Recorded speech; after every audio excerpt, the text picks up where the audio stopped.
think my favorite and wildest story is when I first started at the carrier, and I had a lady, she was 83 or 84. She came into my office and we were all having a little meeting with the 3 LSPs. And all of a sudden she says to me, "Who's the owner?" And I said, "That's me." And she said, "I need to talk to you because I don't want you as my owner. First of all, I didn't like your picture that they sent to me. And second of all, I didn't pick the owner, so I want to go somewhere else." So I called her into my office. We sat down and I said to her, "What's troubling you?" She said, "Paul, my son just died in California. So I got in my car and I went to see him. But the problem was I'd actually gotten hit the week before, drove by, hit my car, and I had to have it fixed. I kept the rental car longer than the 30 days. And the actual carrier said to me, "We're not going to go over the 30-day limit. You're going to have to pay for that extra day." And she, first of all, was mad because of that. And then second, because carrier said to her, "This is going to be your new agent. You're going to have to grin and bear it." So I think she was grieving. She was upset about her car being hit when she came from church. And number 3, she didn't know who I was and didn't know if I could actually help her. So to make a long story short, we actually called the firm and said, "Hey, could you give her one more day?" Her son had passed away and she was over in California across the country, and she needed that time, that 30 days to get him buried, and they actually allowed it to happen. And we are close as this now. Not an issue. She pays on time, doesn't have an issue. She actually will come to the office when she did, and she's never had an issue with us going forward. That was a heck of a welcome to the agency moment. Yes. And speaking of agency, I am with the Woodburn agency, and I'm an insurance dude. Insurance dudes are on a mission to escape being handcuffed by our agencies. How?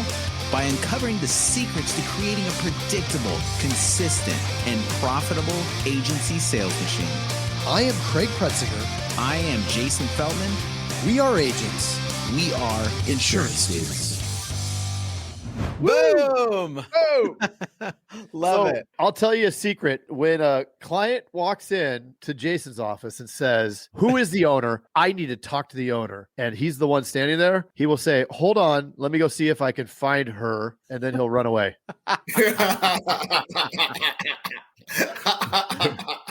You know what? That's not too far from the truth. Right. Maybe you don't say her, but I think I would throw her in just to really, really make sure that they're clear it's not you. That's funny.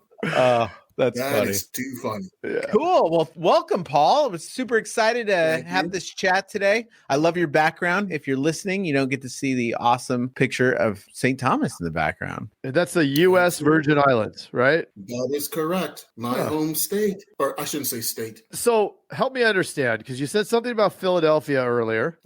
And then you're saying St. Thomas.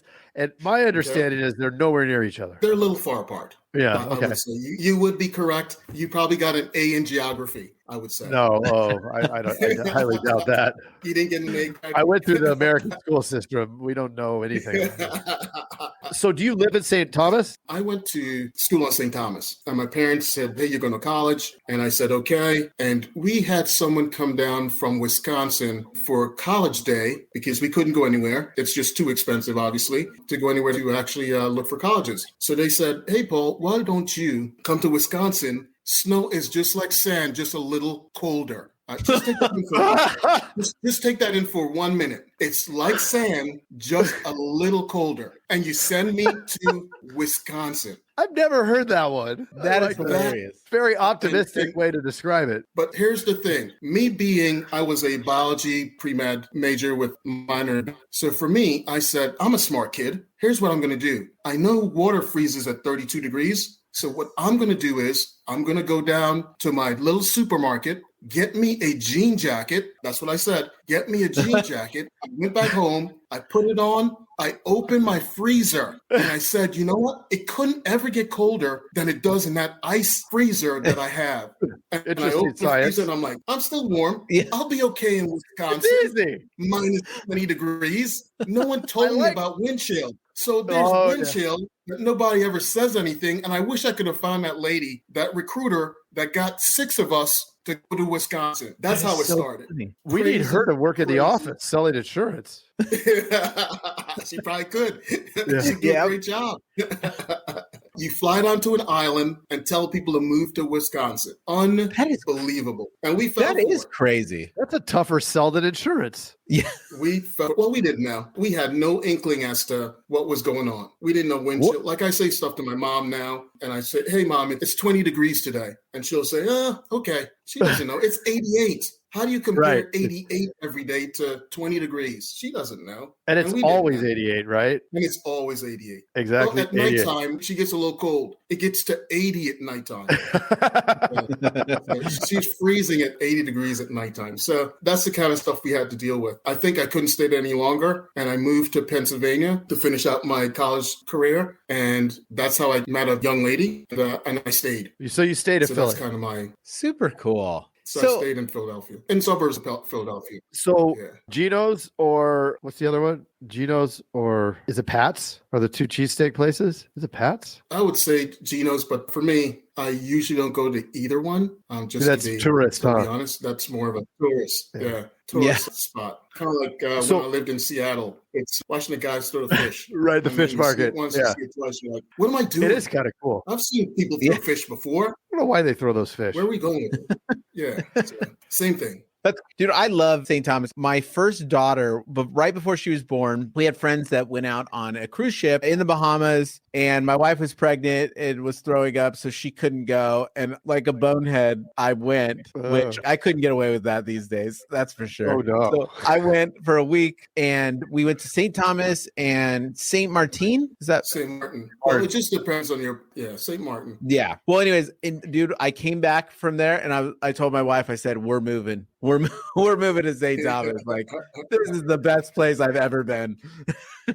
Is it like Puerto Rico for tax stuff? No, I don't know why Puerto Rico has that great tax shelter, but we're a territory. So I don't think Puerto Rico is a territory. Unlike Puerto Rico, we're a territory, so we're subsidized by the U.S. government. I think Puerto Rico is a territory. It's not a state, but I did go to the U.S.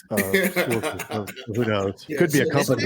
Maybe it's a company. They do not have that tax. So you were going to be a doctor, and instead you became a doctor of insurance. Correct. How's that journey? The reason why I did that, I started off, and then they said you have to do 6 more years of college. And I said, come on, that's too long. I got to find something to do, and I got to find it quick. So I actually started. No, 6 more years of college is just like 4 years of college, just colder. You should have been there to no problem. Just do it. It's just a little colder. Recruit me. You should have been there to recruit me, like the lady from Wisconsin. You should have been there to recruit me. Anyway, so after college, I decided I'm going to get a job somewhere, and then I'll branch out. So I actually found a job. It wasn't in a hospital. It was actually, and this used to be my pickup line. I know this doesn't work now. You're not allowed to do it. It's against the rules. But I would say at bars, hey, I test birth control pills. And I'd get the little, you test birth control pills? Of course. So my job at that point in time was working in the lab and get all the birth control pills. And we had to make sure that the estrogen was enough in each batch so that if somebody sued, they would be able to say, hey, it's not us, it's you. We have essentially the same exact amount of estrogen or whatever it is in each batch that we need. And you just have to go pound sand and be happy you're pregnant. So for me, I was the tester of the birth control pills. And I'm going to die saying that to my deathbed. That's amazing. I'm not going to say all the things that have just gone through my mind right now. I know you can't. It's like you got silence out of on radio. 2023. I want you guys to get banned over the airways. So yeah, that was just like I said. That was a different time, a different space, and you could get away with saying stuff like that. But now I would never. I'm part of their organization. Moved to Puerto Rico to try and get the pills to be cheaper, and I was out of a job because last one hired, first one to let go. And back that time, there was no career builders, there's no Indeed, there was none of those. And I eventually found a firm that said to me, hey, we're going to have you sitting there at a desk. We're not going to pay you as much. But the good thing is you're going to get to talk to a lot of rich people. So I said, I'd do that. So I sat there and I would just get calls and the calls would come in. There was no script. Your training was by fire. And I'd sit there from 8 to 6 o'clock every single day and take calls. Hey, I'd like to run an illustration for $100,000 for Craig. Could you do that for me? And I'd go there, I'd send it to them. They call me back. Hey, Paul, that actually worked. Could you send me another quote for Jason, $100,000 so I can put that? Paul, that worked. And I did that for a while. And the owners of the company came to me and said, hey, Paul, you've reached your ceiling. And I knew nothing about annuities, stocks and bonds, mutual funds. I just went there because I needed to get another job and I had loans to pay. So I'm there working, and he said, hey, Paul, we have positions that are around the country that you can actually do this as opposed to being internally. You can do it as an external. And I said to him, and this is how I just happenstance to fall into this for 25 years. They just said, hey, Paul, you can do this outside of the company and we're going to pay you. So they said to me, hey, Paul, and this is where my U.S. education came in. Sorry to say that. This is where my U.S. education came in. They said, hey, we're going to move you to Washington. And I'm looking, oh, we're in Pennsylvania. Oh, it's right nearby. I'll take Washington any day. Yeah, Washington, D.C., I'm in. And they said, no, Paul. It's Seattle, Washington. So I'm like, Seattle, Washington? What in God's name are you talking about, Seattle, Washington? I don't know anything about Seattle. I don't know anything. And I had just gotten married. So I got to convince my wife, like that lady convinced me, to move from Pennsylvania, where her family is, to move to Seattle. That's and tough by one. the way, Jason, she's pregnant. So that's not happening. I'm trying to sell her. I'm moving to Seattle. We moved to Seattle. So I'm just going to say it happened. It worked. Wow. And we moved to Seattle, and we were in Seattle almost 5 years. And when I first started the territory, it was actually, I think I was number 34 out of 35 when I started. We ended up in that 5-year time frame becoming number 7 in the country out of probably 135 people like myself. So we did pretty good. I can't complain. And I'll tell you this, to me, you'll find out that everything is always half full. My glass is always half full. It doesn't matter what happens. I think I won in life just by what I've accomplished already. Anything I was working on borrowed time because life has been good to me and I can't complain. I cannot complain. So for me, that 34 out of 35 territory, I wasn't happy about. And you're going to move me from Pennsylvania all the way to Seattle as my prize. And I'm like, why would you send me there? I'm one of your best internal people. And you're going to reward me by sending me to the 34 out of 35 territory. But it wasn't worked. You just have to persevere. And if you talk to enough people, you do now, it turns around. So that's kind of been my mindset. And that's what kind of got me into this too. So take us from there. How did you get into the agency that you're in today?